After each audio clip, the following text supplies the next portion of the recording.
I'm afraid I can't match Dr. Jonas' fascinating talk in terms of direct human relevance, but I would like to tell you a little about what I find a very fascinating subject in low-temperature physics, namely quantum liquids. So to start off, let me try to show you the temperature scale. Now, this is not the ordinary temperature scale in which we would have basically water freezing at 0 degrees, and then we would have a minimum temperature of something like minus 273 degrees centigrade Celsius. It's a logarithmic scale on which every interval corresponds to a factor of 10. So we 100 degrees, third of room temperature, is actually way off the top. 10 degrees, 1 degree, 1 tenth, 100, and so on, right down to 100 millionth. And nowadays, we routinely attain this temperature scale on materials right down to 1 over 100 millionth of a degree absolute. You see, the scale has no profit. You go on forever.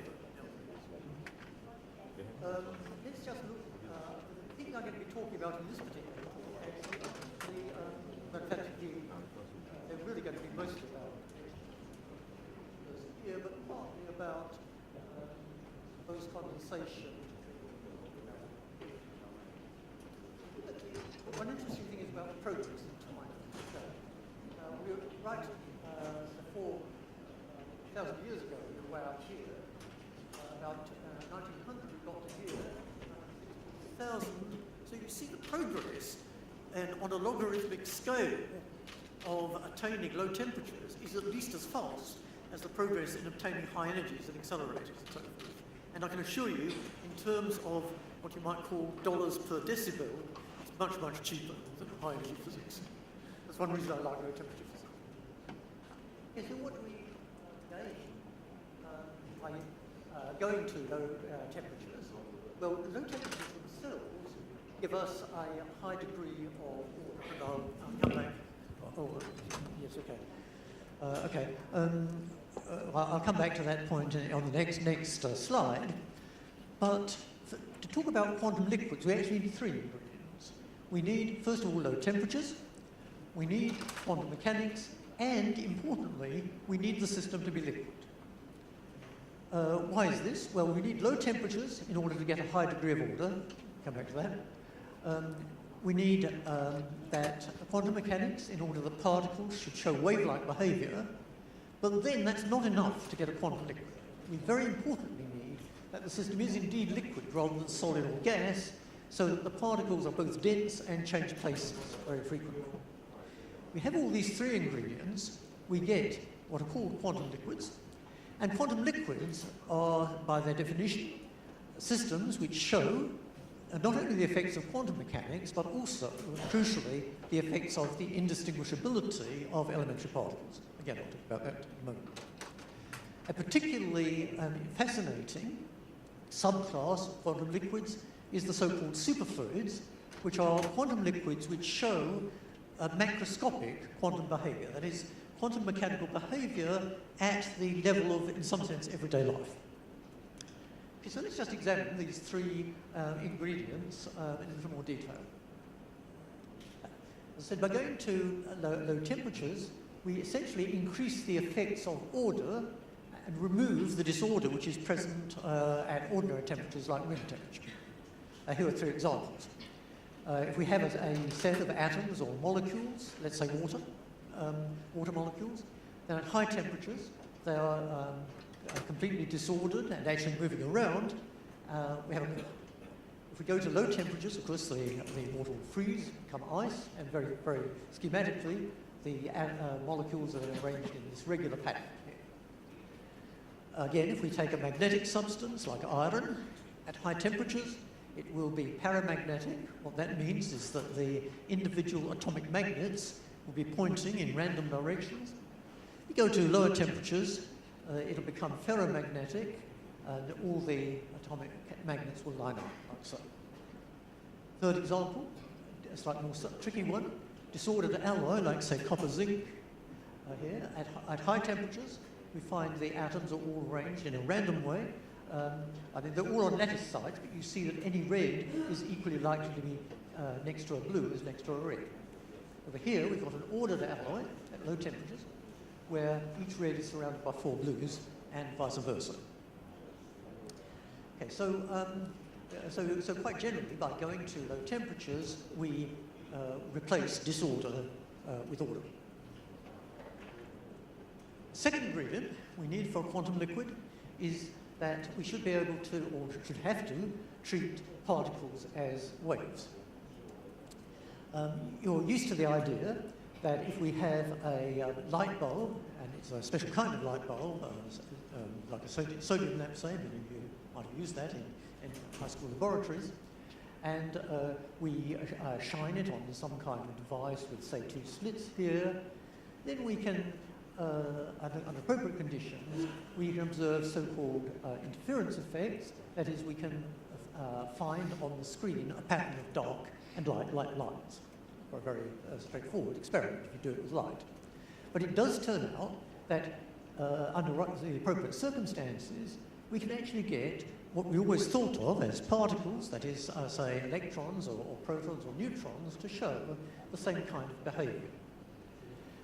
And so the fact that they are showing this kind of behaviour seems to tell us that in some way particles do behave like waves. There's a quantitative relation due to Louis de Broglie, called the Broglie relation, between the wave and particle properties of any given atomic entity, like an electron or an atom. And it runs like this. The wavelength is clearly a wave-like property associated with a wave. And so the wavelength of the wave, which is associated with the particle, is given by a particular constant, Planck's constant, this one here, divided by the mass of the particle in question times its velocity. And you see, mass and velocity are both properties which we would normally associate with a particle, not a wave. So this gives the relation between them. Now, you might ask, well, but if that's really true, if particles really do behave like waves, why are we not more conscious of this? For example, why do the electrons in your television tube apparently behave quite like little billiard balls, charged billiard balls, and so forth? And a crude answer goes something like this. It turns out that indeed we can always represent particles by waves, but let's think about how a wave behaves when it's confronted with some kind of obstacle or aperture. So in this figure here, we have a wave where you see the wavelength, that's this distance here, is much smaller than the size of the slit. And under those conditions, it's not obvious, but under those conditions, what turns out is that the wave essentially just goes straight through the slit. It doesn't spread out very much. And that is essentially the same result as you get with billiard balls, something similar.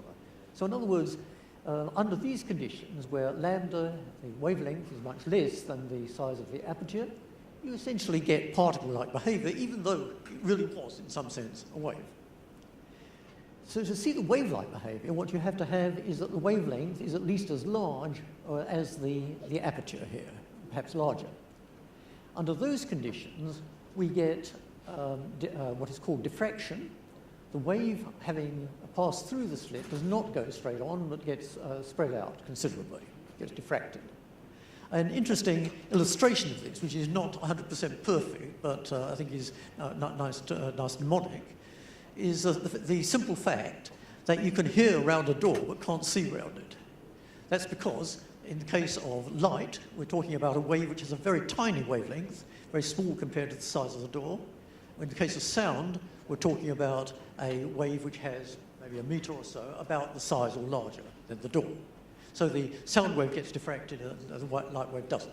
That's not a complete explanation, but it helps, I think.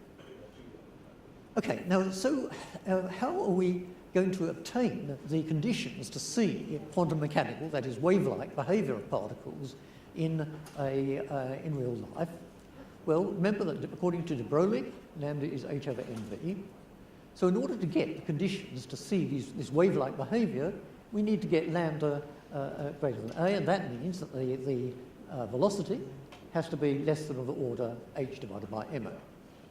But in, for example, a gas at room temperature, we have a relation which says that the so-called kinetic energy, half mv squared, is of the order of Boltzmann's constant times the temperature.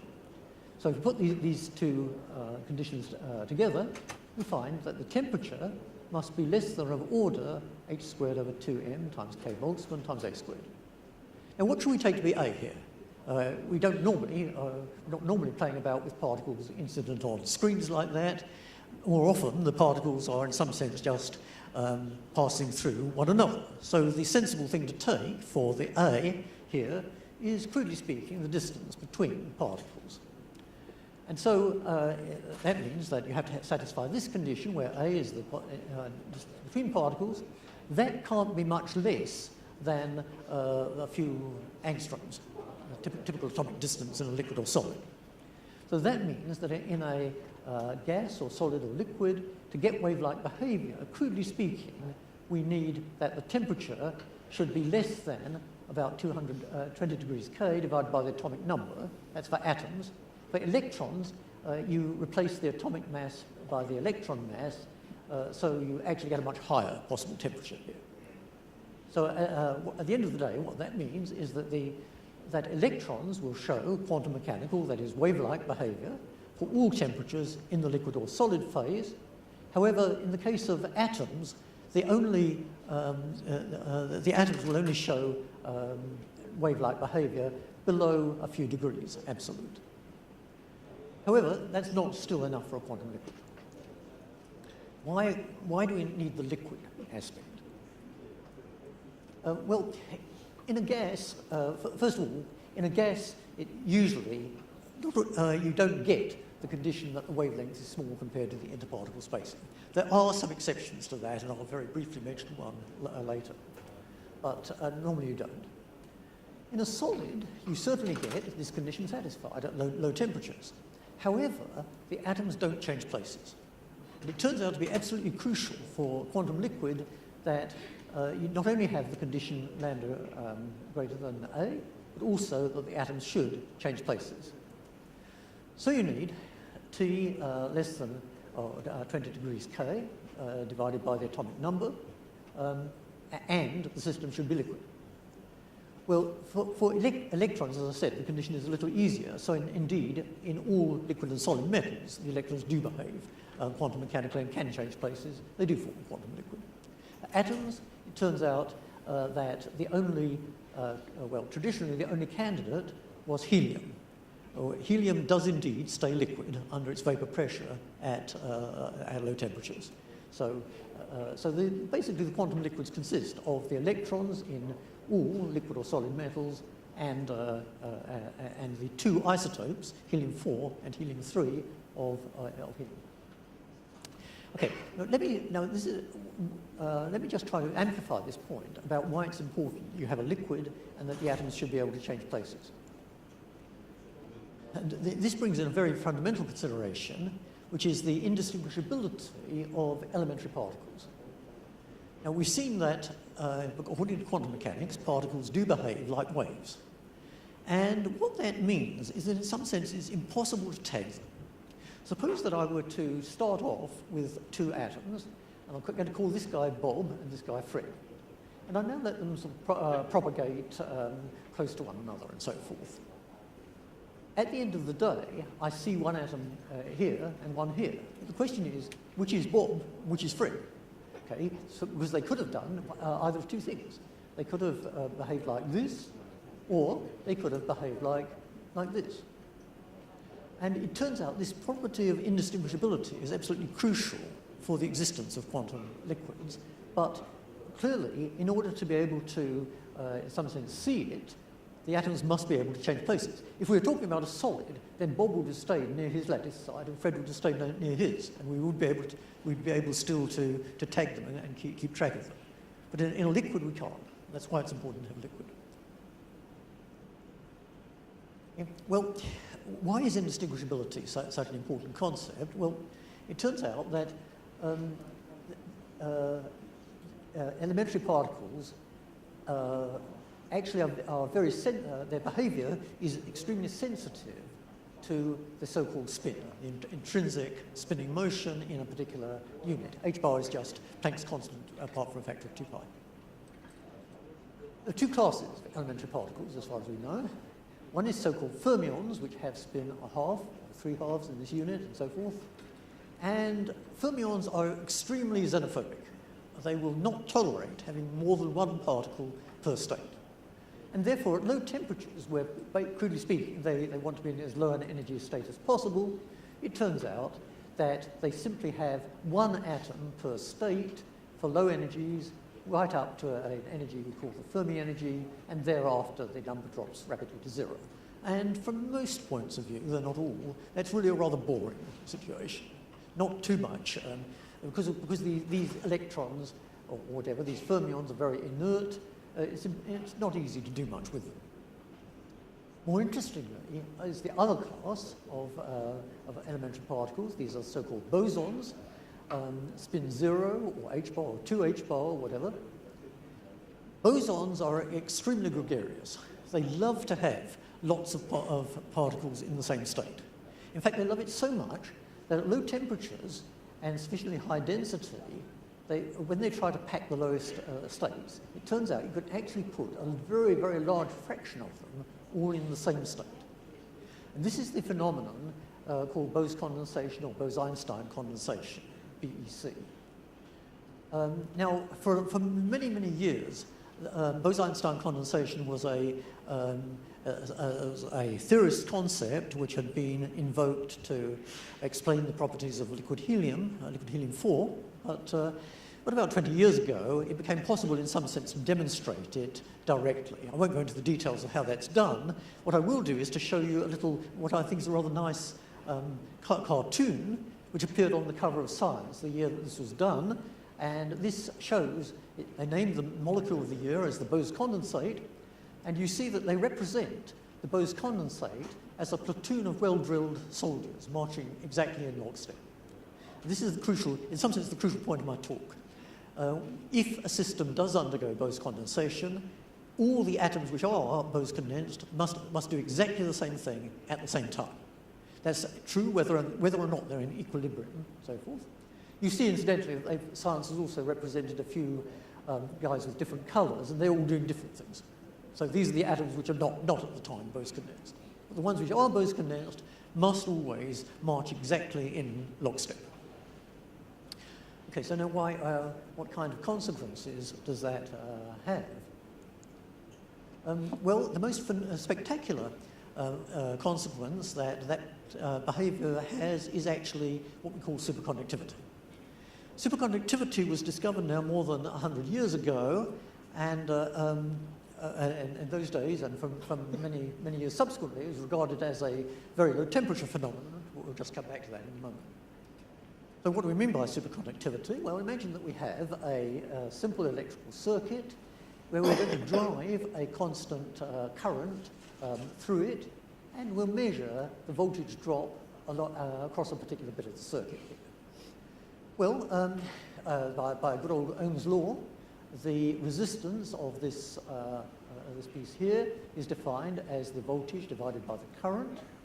And generally speaking, at room temperature, that will be some number, usually some ohms or milliohms or whatever. And in general, the resistance will be a function of temperature. For most metals, it tends to go down as the temperature decreases.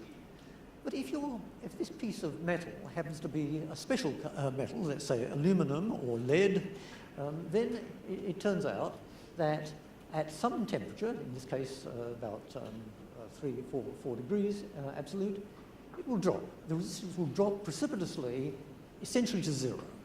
So in other words, it's as if there was absolutely no resistance to the motion of electrons through this metal. That's what we call superconductivity. Here's a brief graph of the history of superconductivity, originally discovered by Camerlionis and Leiden in 1911 at about 4 degrees absolute, gradually crept up and up, and in the summer of 1986, the highest transition temperature was known was about 25 degrees absolute.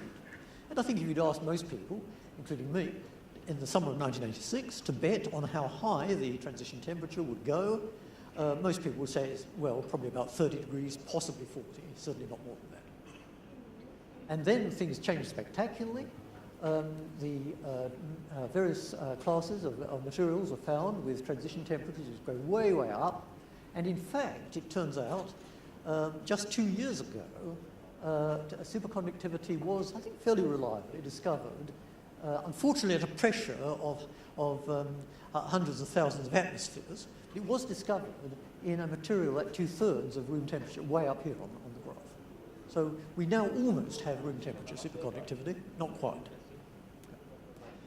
Okay, so why has the phenomenon, which I mentioned, of Bose condensation got anything to do with superconductivity? I could, incidentally, if I were giving a longer talk than this, I would give you a lot of other examples of the effects of Bose condensation, but given the time, I thought I should concentrate on just one of them. Okay, well, just to recap what we said in an earlier slide, if an elementary particle has a half-odd integer number of spin in units of h-bar, then at low temperatures we get this rather boring behaviour, a so-called fermion, only one particle per state. I say that's really rather boring by itself. If I have bosons, then the bosons will or may undergo Bose condensation at low temperatures, and we get a substantial fraction of them, of order 50%, 90%, whatever, condensed into a single one particle state. And they must behave exactly the same way at the same time. Now, the electrons in metals actually have spin a half, and so they are indeed fermions, and at first sight you'd think they ought to behave in this way. And indeed, that's true under many circumstances. However, a compound object, which consists of an even number of fermions, can have spin, and does have spin 0, 1, or 2. In other words, it's a boson. A very familiar example of that is the helium atom. It has 2 protons, 2 neutrons, 2 electrons, so an even number of fermions, and it behaves very much like a boson. So if this happens, then the 2-particle objects, if you like, the molecules, can undergo Bose condensation. So what we believe happens, let me just go back a moment. Yeah. So at high temperatures, at room temperature, crudely speaking, the electrons in a metal are typically behaving in this way. They're not forming molecules, or quasi-molecules. However, at low temperatures, we believe that they actually do tend to get together to form molecules. Now, at first sight, you might think the picture was something like that. In other words, 2 electrons form a dielectronic molecule, and it's very tightly bound compared to the distance between electrons, and therefore they behave like bosons. And it's possible that is true in some of the so-called high-temperature superconductors. But in traditional superconductors, the ones that were discovered before 1986, almost certainly that's not the correct picture. The correct picture was given in the so-called BCS theory. These are three former colleagues of mine at the University of Illinois, in fact, who made a very famous theory of superconductivity in the 1950s. And what they postulated was the electrons don't form tightly bound molecules like this. Rather, they form so-called Cooper pairs. And the Cooper pairs are still, in some sense, like molecules, but you see that here's one electron of the molecule and here's the other. You see that between them, there's an enormous number of other electrons, each forming their own Cooper pair. So, in some sense, one can compare this, people sometimes compare it to a form of modern dance, where my motion may be correlated to that of my partner, but she's right across the room, and between us there are any number of other pairs, pairs of people forming their own correlations and so forth. It's very collective, many-body kind of system. Now, an interesting point, which is not at all obvious, it's not obvious why this is, but it turns out the moment these electrons form Cooper pairs, then almost automatically they undergo the phenomenon of the pairs undergo the phenomenon of Bose condensation. So again, what that means is that they must all do exactly the same thing at the same time. And that's true not just in equilibrium, but also in non-equilibrium situations. So now let's try to understand, at least qualitatively, how that leads to the phenomenon of superconductivity. Suppose we go back to well, we imagine a ring like the circuit I showed before, a completely superconducting ring, say. We imagine that we actually apply a voltage pulse to it. So that means, well, we can do this, for example, by suddenly turning off a magnetic field. By Faraday's law, that will then give you a so-called EMF, a voltage pulse, around the circuit. So that, as it were, gives a kick to the electrons. And so the electrons start off circulating around the ring, in other words, generating a current. Now, and that happens whether the metal is normal, superconducting, or whatever. But now what happens next? Well, if I do this experiment with a normal metal ring, like just say copper at room temperature, then once I've given the pulse and turned it off, the current will not last very long. Depending on the actual size and of the ring and the material it's made of, it might be perhaps a few microseconds or maybe a few milliseconds, but it won't last very long. On the other hand, in a superconductor, even after I've turned off the pulse, the current will continue to circulate for as long as I want to look at it. And in fact, people have actually tried to estimate the decay time of these currents, and under most conditions, they're much older than the age of the universe, much longer than the age of the universe. It's a very, very stable or metastable situation. Okay, so how does this work? Well, let's make an analogy. Suppose I have a forest. And it has to be a natural forest, not a plantation. So the trees are just distributed more or less at random. And suppose I get a group of school children to run into the forest, but I don't give them any special instructions. Well, initially, all the school children will be running together, and that will continue until some child runs up against a tree. And since she has no special instructions, she will swerve to avoid the tree, and will continue running, but now in a different direction. And that'll happen repeatedly, and after a few minutes, you'll find that all the children are just running in totally random directions. That's the analog of what happens in a normal metal like copper at room temperature. What happens is you give the single electrons, basically we can talk in terms of single electrons for copper, get the single electrons a kick, and they all start running into the metal, running through the metal, but eventually an electron will run up against an impurity, some kind of impurity or defect or whatever. It will be scattered by that defect, and it will start run off in a new direction.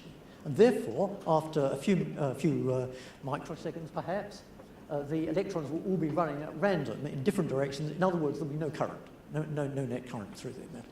So that's what happens in a metal like copper at room temperature.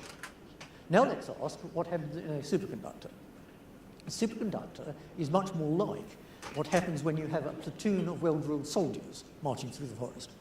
The soldiers have instructions that, come what may, they have to get back into line with their fellows as best they possibly can. So sure enough, eventually they'll start off together. Eventually, actually in this case it's one pair rather than one electron, a pair will run up against an impurity. But just as a soldier would run up against the tree. Well, if the soldier runs up against the tree, he swerves to avoid it, but he still has instructions that he must get in line with his mates. So he drops back into line with his mates, and this happens repeatedly and repeatedly, and even after a long time, you've still got the whole platoon marching forward as one. Okay? That's an analogy for that is what happens to the Cooper pairs in a superconductor. Again, one Cooper pair or one of the electrons in a Cooper pair may run up against an impurity, and in some sense it will swerve to avoid it, metaphorically. But again, the Cooper pairs are forced to all do the same thing at the same time as best they can. Therefore, it'll drop back into line, and even after this scattering event, the Cooper pairs will recover. They'll all go on, as it were, marching in the same direction.